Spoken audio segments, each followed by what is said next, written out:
press microphone 3 back up, just so that you guys on the cameras have got a feed. Testing your lines, 1, 2, 3, 4, 5, 6, 7, 8, 9, 10. Thumbs up if you're good. 1, 2, 3, 4, 5, 6, 7, 8, 9, 10. All right, thank you.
Yeah, my last train was at 12:20.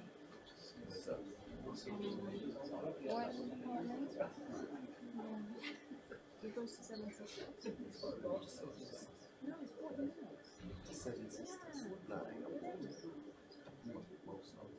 On here, it says 40 minutes on maps. 7 Sisters. 40 minutes. 7 Sisters mission.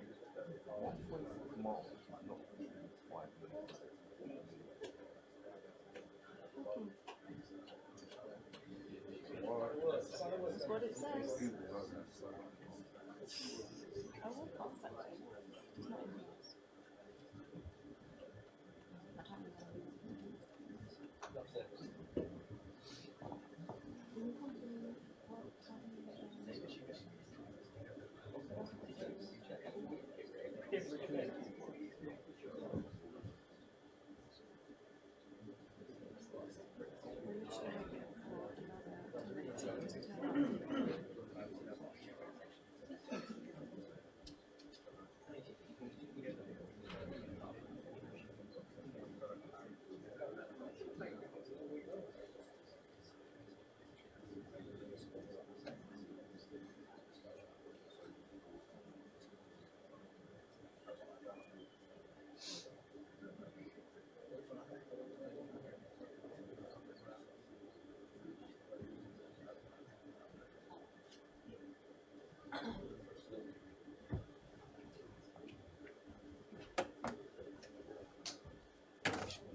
Hey guys, about 5 minutes. Chris is going to come in and he'll address the restriction notes.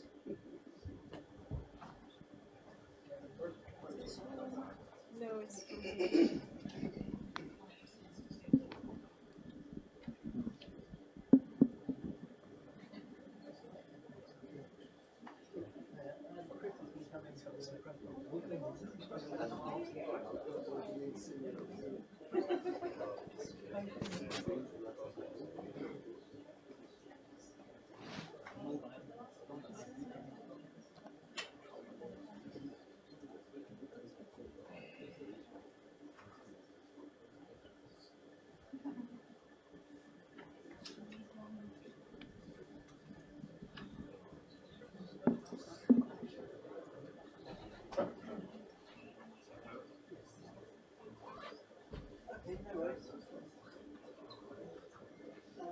Potentially. Yeah. Yeah, I can ask the question. Yeah.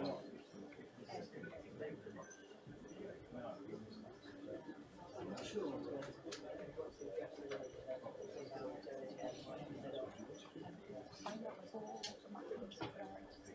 Yeah, I'll say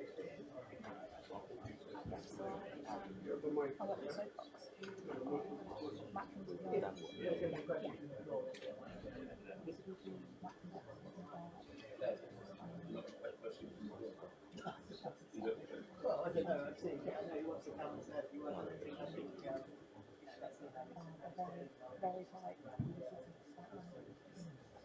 I still haven't been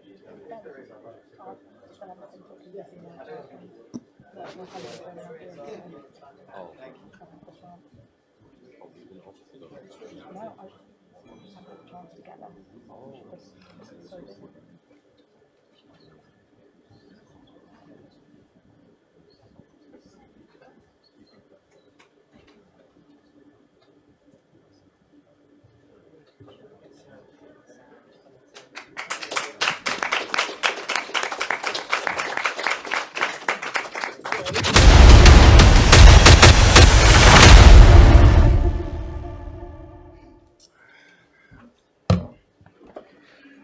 Okay, so as I said in that ring tonight, held them back to make it here today.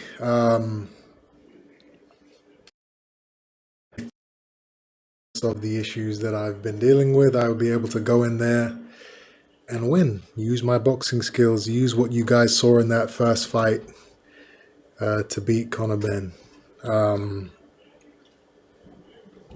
From that first round, I realized that I was mistaken. But it's okay. You know, I'm a fighter. This is what I do. Regardless of, you know, the dangers and the risk, we go to war. That's what we do. I tried my best. Conor Benn put on a hell of a fight. He had a great performance. He did everything that was asked of him, and I congratulate him for his performance tonight. I'm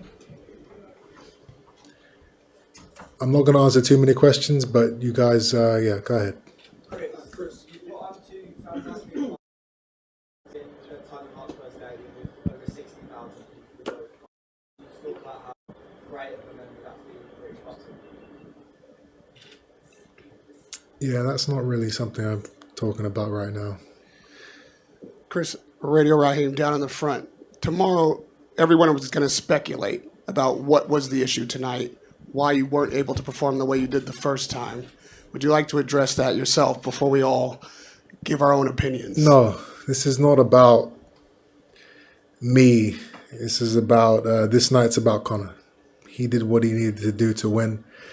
He fought a great fight, and I'm not here to talk about me. He's a tough man. He's a great fighter, and I respect him. What did he do in the first round that made you know that you were mistaken? You guys saw. You guys saw what I was in there tonight.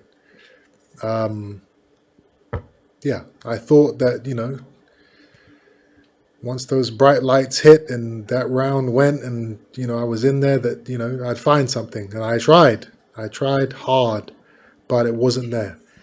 And Conor was strong, and he was fast, and he was tough. And, congratulations to him. Last one from me. You sound like a man who might be done boxing. Is that something you're considering tonight? We're not talking about that right now. Gentlemen, next in. Chris, knowing the warrior that you are, do you still want to settle this family rivalry and this rivalry between you and Conor? Would you pass on the trilogy fight, or would you still want that? Right now I'm not really in the state of mind to be thinking about next fights. I need to heal. I need to deal with what I'm dealing with, and then after that, I can start thinking about my path in the sport. The first fight may have been your legacy-defining night in the sport. Now, the clip keeps resurfacing of you as a young boy asking your dad to compete in boxing. You finally got the words that he was proud of you. What do you feel towards that now? How special was that for you? Next question. Chris, hi. First of all, I just wanted to say congratulations on the news that you're expecting twins. Where are we looking at here? Just here. Okay, how you doing? Hey, after the fight, you mentioned that you've been going through some things. We all know that boxing comes with bravado, but what you said felt a bit deeper in the ring. I don't want to pry into anything, but I just wanted to ask, how are you doing away from the ring? And are you okay? I'm alive. I'm happy. I'm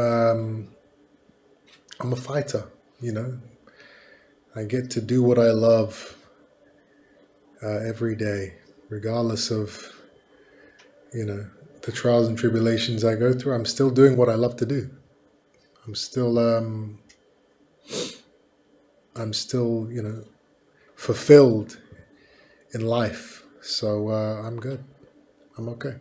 Chris, you said that, you said you went through hell, and you said it again here. Can you tell us what you meant by that? No, in specific? Again, I said I'm not here to talk about anything like that.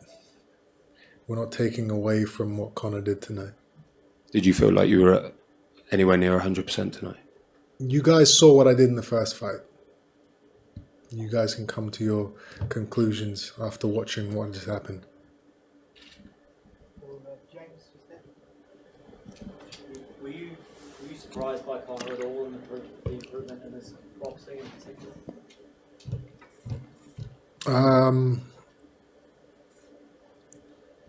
He had a different strategy.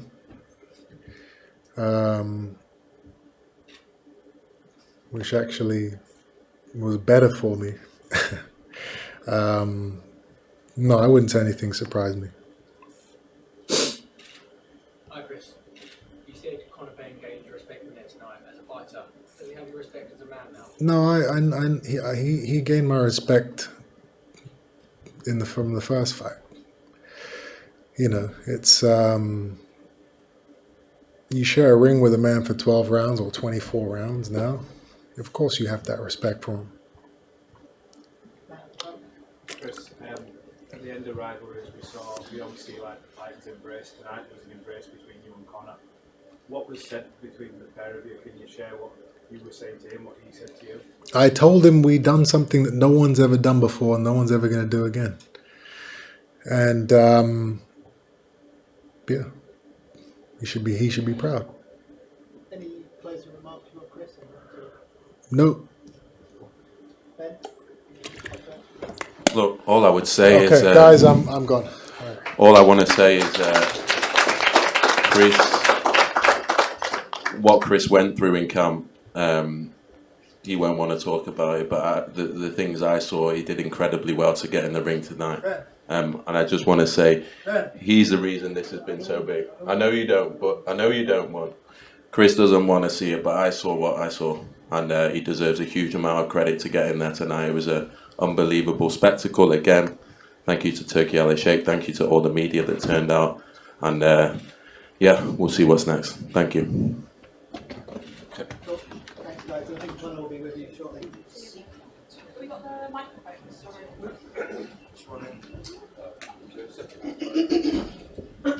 Someone got the second microphone? Thank you. Yes, should I do that while I do it as well? Thank you very much.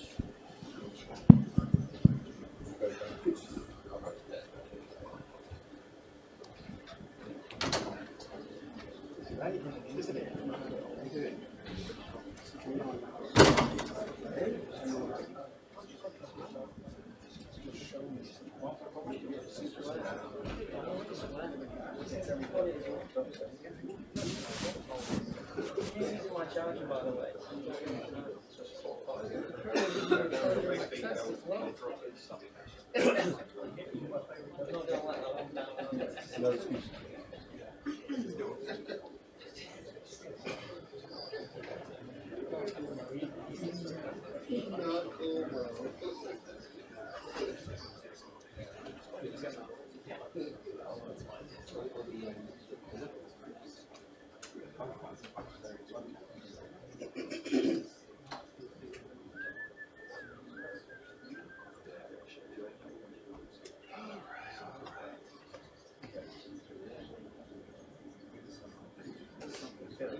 Hello everyone.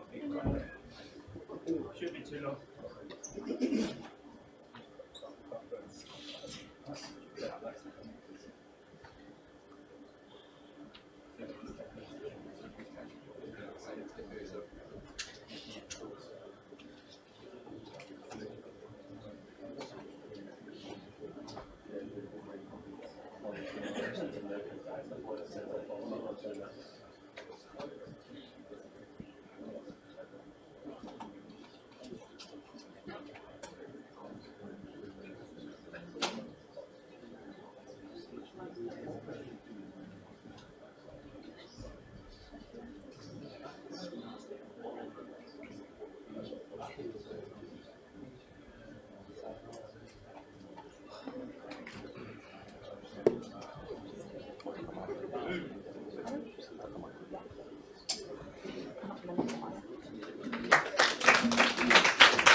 Nigel.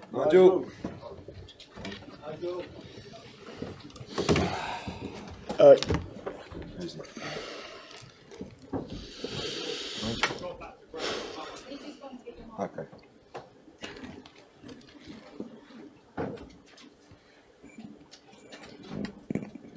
It's a bit hard with the old man. He's such a gentleman, isn't he?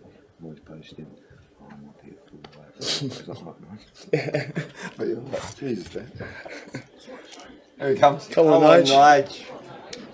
You're always late, Nige.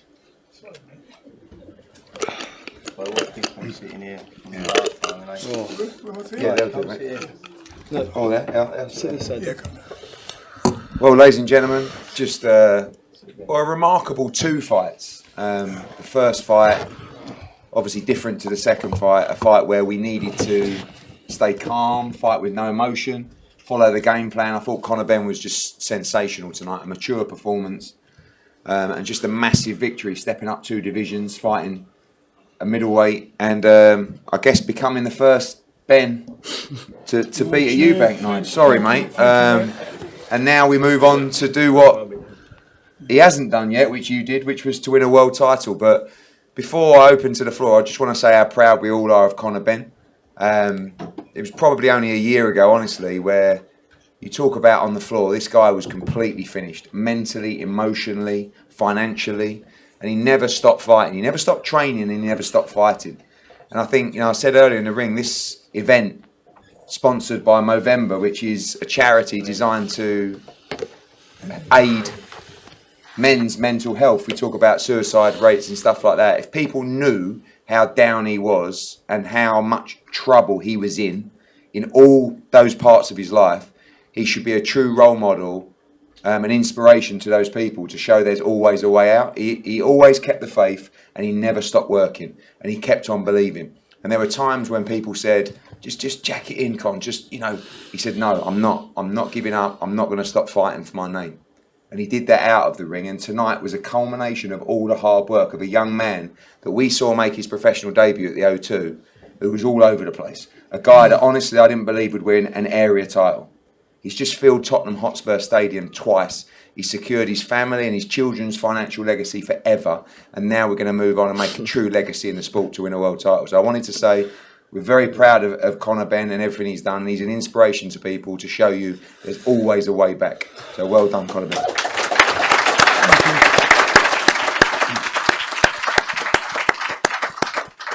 Questions to the floor? Yeah. Hold on, sorry, we're going to take a mic. Yeah, congratulations, Conor. Did you anticipate, given what happened in the first fight, the second fight being quite so straightforward for you and you dominating in that fashion? I think for me, it was a matter of, when I said I beat myself that night, I really did feel like I beat myself. It wasn't the strategy, it wasn't the game plan. My head wasn't in the right place to fight. They say a strong mind can carry a weak body, but a strong body can't carry a weak mind. And I looked strong. I looked very strong, but I was still broken. I had to fight for many reasons, for financial reasons, to be active, to give the public the fight. The public wouldn't have accepted any other fight. So I felt like I owed it to the public to have that fight. But was I ready? No, I can't say I was. But ultimately, I've gone in there and stayed disciplined and showed that I can box the bigger man without getting drawn into a fight, which is what he tried to do and which we very easily could have done. When I hurt him in the first or the second and I threw a haymaker, it very easily could have gone that way. But I just had to keep my emotions at bay and stay disciplined in there.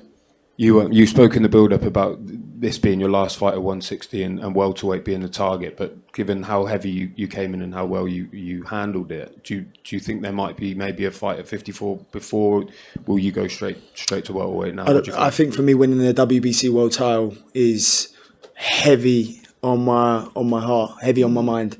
Getting that WBC world title was the belt my dad won. It was the belt I would love to win. It's my dream.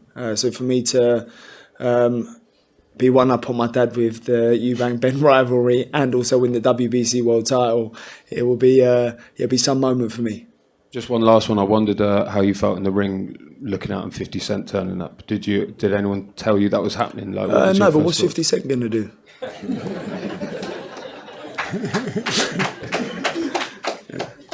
Conor, a contrast of emotions. Only a few months ago, you were obviously very down after the first fight. You've been through a hell of a lot. Does tonight almost feel like light at the end of the tunnel? Like you just walk through that door and it's all worked out? I feel like I'm gonna go home and cry. I feel like I'm gonna go home and cry, yeah, because it's just, oh man, it's been hard. Facing my first loss, coming back from adversity. It's things you got to do. As a man, you go through things in life and you don't know why, but you just have to keep fighting. Staying in shape, staying in the gym, turning up when you really don't want to turn up. Facing your own demons every single day. That's the hardest fight, really. You have to live in your head every single day. Getting in the ring for 36 minutes is no problem.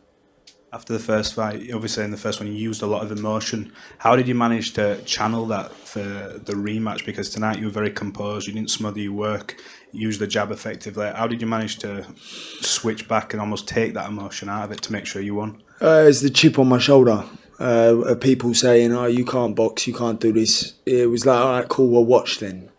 Because ultimately you say I can't do it, that's because you can't do it. I can do it because I'm set my mind to do it, and that was my fuel. I wake up in the morning and go, whoa, what? People think I can't box? Or people think I can't boxing for 12 rounds? Watch me. And that was my fuel. Everyone has their chimp on their shoulder that gets them going and gets them out of bed. That was mine for the camp. Conor, Radio Raheem down in the front. Last time we sat here, you were gutted because you couldn't get the knockout. You said it was just out of your reach. Tonight, the same. You got closer tonight, but is it still going to haunt you, even in victory, that you couldn't quite get the knockout finished? I did say early on in the week there was going to be a systematic beatdown, and that's what I done. Eubank said in the first round he knew he had made a mistake tonight. At what point in the fight did you know that he had made a mistake and this was going to be your night? When I hit him with that right hand. That was when I knew I don't think he recovered. There was a body shot I threw in there early on, and I just targeted the body early on. The stiff jabs to the body, the right hooks to the body, the straight right hand to the body. It broke him down. And that was my strategy going in and staying disciplined. You were right, you took his soul in the first fight as well. Yeah, I did. You were shouting something to him at the end of that round. What were you saying? I was just saying, it's easy work. Is that all you got? It was easy work. But the fight could have easily been the same fight if I hadn't been disciplined. There was moments in that fight where I was like, well, you want to go? Well, let's have it then. And it's hard for me to sort of tone it down because I'm that character, I'm that guy in my head. So for me, it really is just me fighting myself in there and being disciplined. And I felt like a lot of pressure from my team, as in Tony and my dad, and to get it right. Because you can't get it right for 8 weeks and then not get it right fight night. Like, you'd be a mug. So for me, it was like, I really wanted to do Tony proud because he knows I can do it. But you can't do it until you've done it. I done it. And last one from me. Obviously, it's tied now. Is there any appetite? Done. Is there any appetite whatsoever? I don't know how long I can make 1474. So for me, I mean, listen, money always talks, doesn't it? But for me, for my personal reasons, how much money do you need? So for me, it's let me get that world title, and for me, that would be a box ticked. Conor, congratulations. Nigel, I had a question for you. You've been honest in the past about wanting more from Conor, but tonight he took a huge step forward and did brilliantly. How proud are you to be Conor Benn's dad? And how are you going to deal with all the jokes at home now? You're trying to make us cry up here now. Naughty ones went over. Well, thank you for that, because it's actually, I don't know if Conor knows, but this is actually my last training camp. I won't be coming over no more. I've been coming over for spending like sometimes 6 to 8 months of the year here. I can't do it no more. I've got 3 lovely kids in Australia that need me. I've got a lovely wife who stood by me through thick and thin, and me and my wife are on the other side of the clock now. I need to spend quality time with my wife and my little boy Levi. I spent 10 years with Conor. Does that mean I'm bringing you all over then? No, you're not. No, you're not. I spent 10 years with Tony and Conor, helping him get to where he is today. And now I've got a lovely little boy, Levi, who wants to be a professional footballer. And now I've got to start working on his mindset. Conor's in good hands. Got Tony, Lee, Pedro, Dan, Justin, Kaleem. He's got an unbelievable team and a lovely wife as well, Vic. And so I'm leaving him in good hands, but I got to spend my time with my wife, who stood by me through thick and thin and loved me through everything that I went through. And I thank you, Caroline, because you actually made me the man that I am today. Without you, I don't even know I'll be here. Oh. So thank you. Conor. But Nigel, you just got a 6-pack back. And she wants me to keep it for her. Conor, what does it actually mean to you personally and for your dad to win this battle and win it for the Benn family name? Do you know what? I'd say it would be on par with winning the world title for me, winning tonight. It meant a lot to me. You think 3 years of my career, this has been the fight. Family feud, it's generational. It's never been done before in history. So to forever have that win means a lot to me, and it will forever be cemented in history.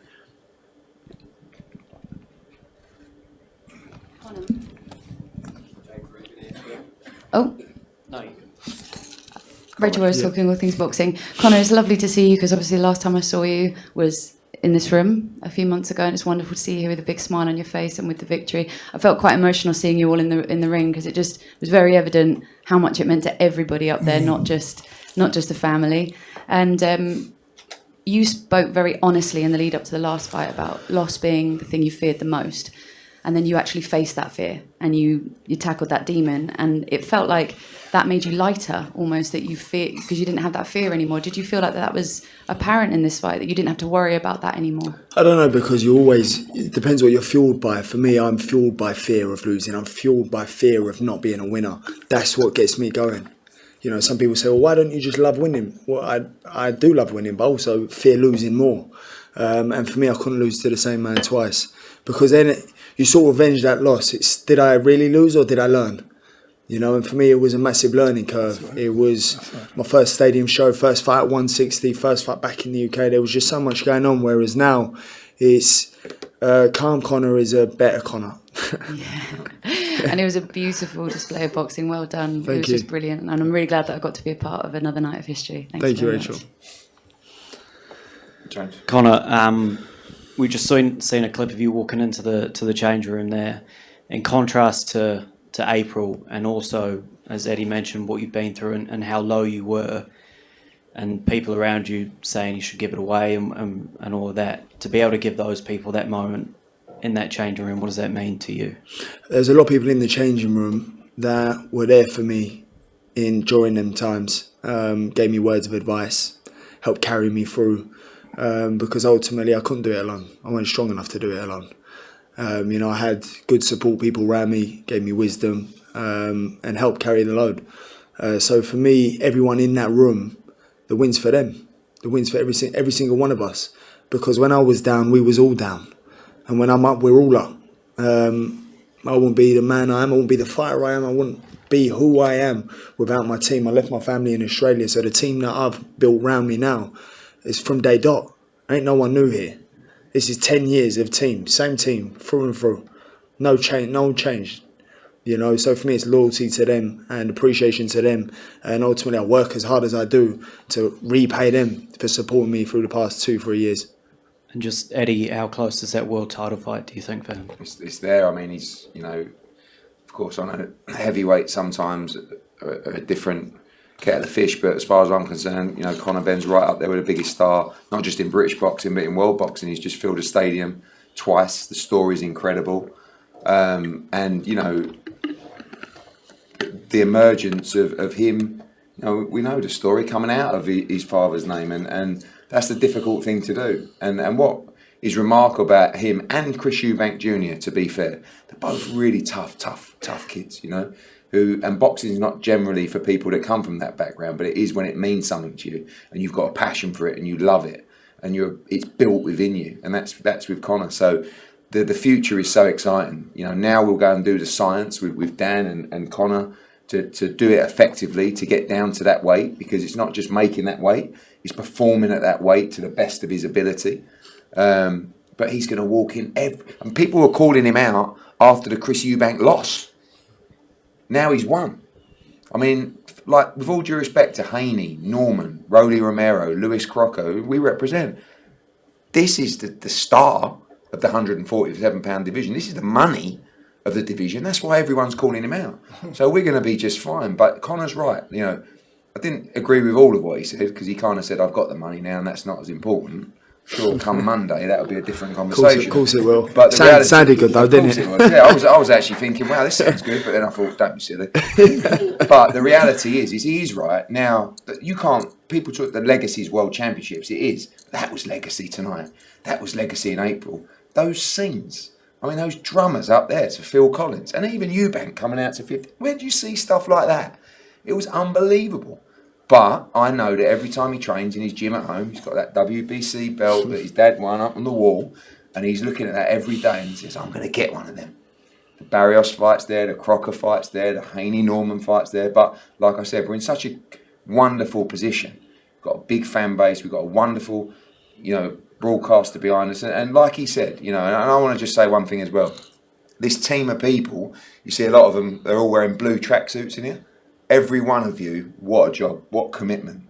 Tony Sims, the job that he has done to bring Conor Benn through. You know, you never see Tony going out, doing all these interviews, you know, building his own social media. He's he's not even an underrated trainer, because everybody in boxing knows what a great trainer is.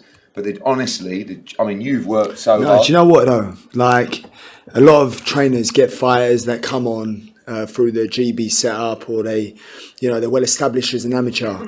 Tony's taken me from a raw novice, like from a guy. You were rawer than raw. I was terrible. I was terrible. If I told any of you lot we'd be sitting here in this room today, back then you lot would think I'm mad. Every single one of you. So that's credit to Tony as a trainer. He's shaped me and molded me into the fighter I am now. But not only the fighter I am now, but the mindset I have and the work ethic we put in. He's been like my second dad here. You know, I've left my family in Australia and come here, and you know, when there's a shoulder to lean on, it's Tony. You know, through and through the worst of it together. You know, and now we're sitting here through hard work and perseverance and diligence to make sure that even through the bad times, we see it through together. Because it was a bad time for me and Tony. So it's win is for me and Tony in here today. And also, I think Tony would agree, when you busted your jaw and you were out for ages, you never left the gym.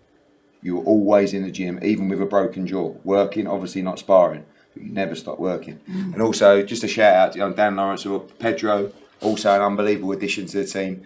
Lee Emptage, you've been unbelievable. I mean, you are literally, you do not leave his side. Unbelievable. Go on, Lee. I mean, you know, and even through the tough times, you were suffering, you know, and I'm sure you were trying to get paid as well, but never really happened for you. But you had to wait a long time, but you stuck in there through and through. And two other people as well, I just want to say, Everlast, I think there's a couple of people in here today. I mean, you know, when the chips were down and it would have been very easy for them to walk away, they stayed. And as I said to Michael Murray tonight, thank you. That'll always be remembered. And we look forward to the new contract negotiation as well. That was a joke, a little bit of a joke. And also DAZN, who, when it was easy to turn you back, like everybody else, and go, no, well, let him get on with his appeal and then we'll deal with it later. They went, no, we're going to back him. And they won tonight as well. So thank you to those people. Yeah, I can't. Nigel, I spoke to you after the first fight. I'll address this to Conor, but Nigel, I spoke to you after the first fight in April and I said, how can Conor become bigger and better in the same way you did against Chris Eubank Jr. all those years ago? I know many people thought you got the win. He did just that tonight, was bigger, was better. So Conor, this one goes to you, but Nigel, feel free to jump in. How good does that feel? I mean, yeah, it feels great, mate. It feels great. There's not really much more I can say. I don't still feel like it's sunk in. I'm still like going through it. Do you know what I mean? But I feel like we're done now. Like it's just like I can breathe. Like this has been like 3 years of my life hearing Ben Eubank, Ben every single day. So for me to sit here and go, yeah, it's done, and I've ended it on a win. That's chapter closed. Let's just move on now. Conor, congratulations with the win. Would you say the experiences from the first fight allowed you to perform as well as you did tonight? Yeah, do you know what? If I had performed exactly the same and done the same thing first time round, I would have classified the first fight as a loss. I would have gone, well, what do you learn? What's the whole point here? If you don't adapt and you don't change, you don't grow. You know, so you have to go through things in life. Sometimes take a loss. Sometimes go through a bit of adversity. But it's what you find out about yourself and who you are. Can you change? Can you adapt? Can you grow? Can you get better? And for me, that was a big thing in my head. It was a big theme in my camp to do better. Just do better. That's it. Just do better. And that was what kept driving me as well.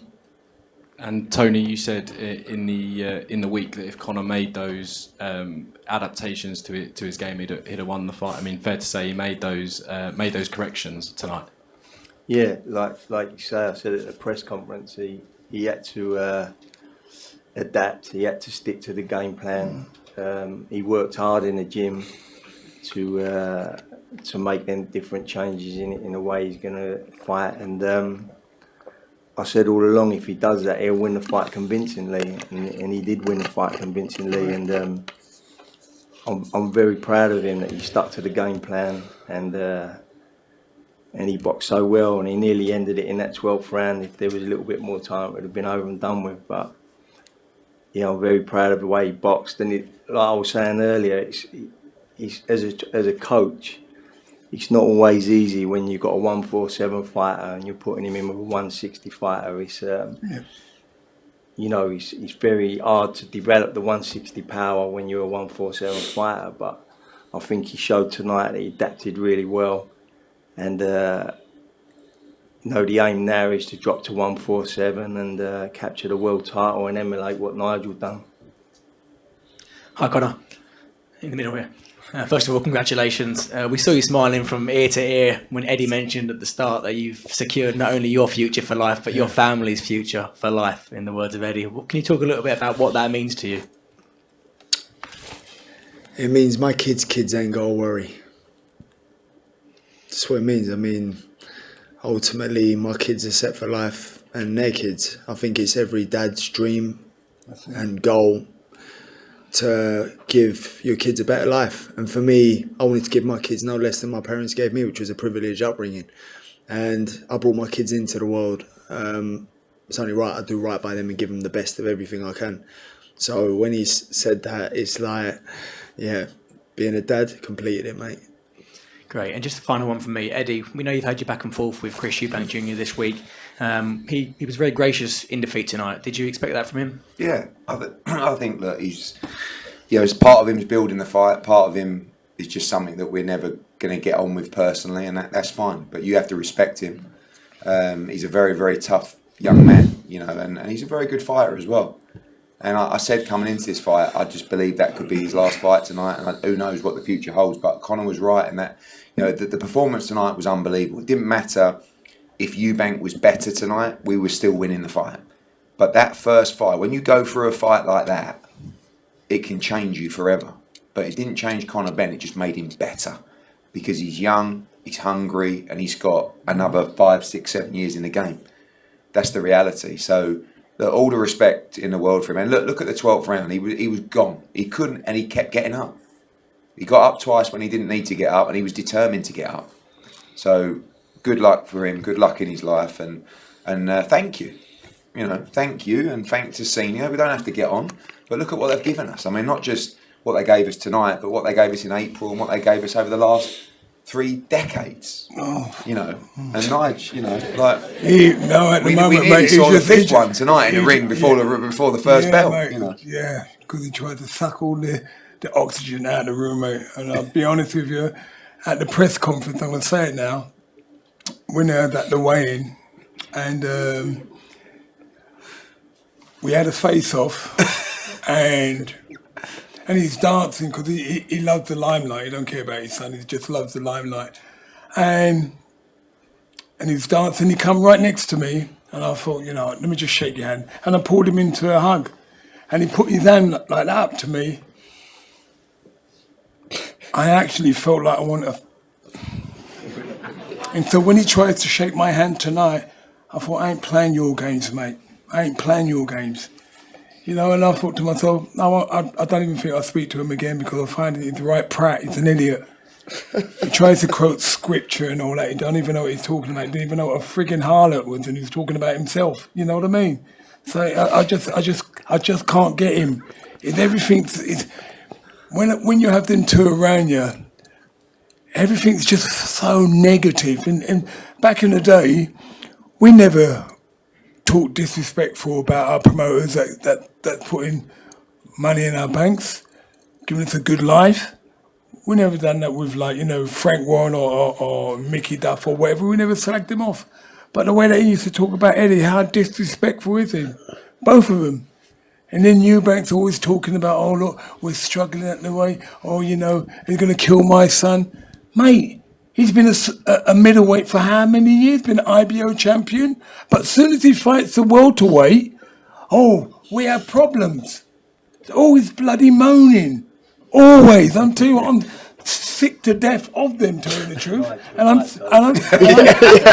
glad it's over now. I'm glad it's over that we don't have to hear about them anymore.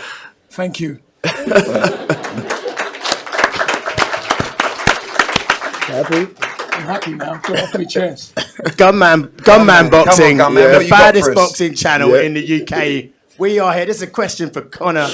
We are in the Spurs stadium. A lot of fight fans felt that Chris Eubank Jr. was like Spurs tonight. He didn't turn up. Should he retire? I mean, he's got more important things to worry about. He's won in life with getting his twin boys. So, if I was him, I would look at boxing, see what reasons he's boxing for, because ultimately he's a dad of 2 now. So, that's always a priority. And yeah, I think he should obviously look. It's not down to me to say should he retire, should he not retire. That's between him and his team. But he's got bigger things like life happening right now. Father Time is unbeaten, and you were peppering him like a sirloin steak at times at will. Good on you, mate. Can you genuinely see him fighting again? I can see him having a rematch again, or asking for a rematch. But ultimately, I think we should just let it lie now. No, just let it lie. We done what we had to do. We sold out the stadium twice. We done what it said it was going to do on a tin. So let's just call it a day now. Only fight of the Mans is the last fight anyway. So big up yourself. Bless up. Thank you. Yeah. Right, guys. I think we're going to have one more. Dan? Oh, good. Oh, go on. Last one. Go on. Yeah, I've just got a final one for Conor. In terms of what is next for you in your career, you know, you've reached a stage where you've been through a lot of hardship and also a lot to look forward to. At that 147 division, what do you think the sort of the mindset is going to be going into these next few fights? You know, you have to go through a lot of things to get back down to that weight, of course. How do you think you can manage that, and how do you see that going? Yeah, I mean, it's going to be hard, of course, making 147. I've not made 147. I've made 152 a couple of years ago. I've not had to make championship weight 147 for a while. So, yeah, it's going to be challenging, but ultimately it's like, it's what we do, you know. But I won't be posting videos of me in a sauna blanket. And on that note, big round of applause for Conor Benn. Unbelievable performance. Thank you to everybody for your support. Hope you enjoyed the 2 fights. Have a great rest. We'll see you in Riyadh.